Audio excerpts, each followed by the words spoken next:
ल साथी हो, आज पनि सधैँ चाहिँ मेरो चाहिँ दैनिकी काम सुरु भइसकेको छ।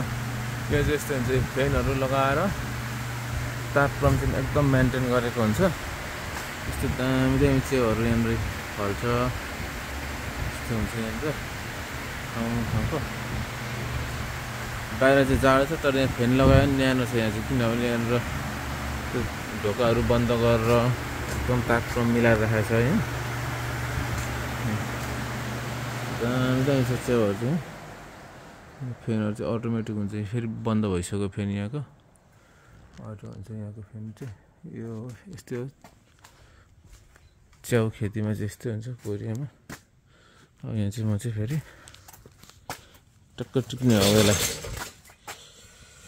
ठ्याक्कैलाई टिप्ने चाहिँ हो। यस्तोहरू यो फुटेको हुन्छ यो चाहिँ। यस्तरी फुटेको यो च्याउ चाहिँ यसलाई चाहिँ राख्ने। यो नराम्रो च्याउ पनि टिपिदिने हो यस्तोहरू पनि।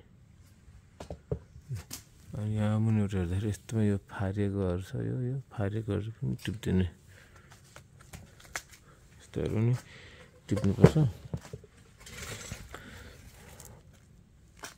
यस्तोहरू सबै टिप्ने हो। यो यस्तो यो फारेको हुन्छ, यो चाहिँ फारेकोहरू टिप्ने हो। यस्तो चाहिँ काम छैन। यो सस्तो होइन रहेछ, यो सस्तो बिक्री हुँदो रहेछ यस्तोहरू चाहिँ टिप्ने। यस्तो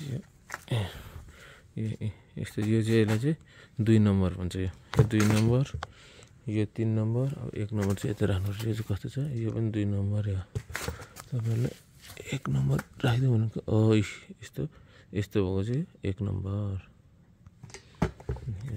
1 नम्बर, 2 नम्बर, 3 नम्बर यस्तै राख्नुपर्छ छानेर। ल यस्तै छ कामहरू, ठिकै छ, राम्रै छ च्याउ खेतीमा पनि।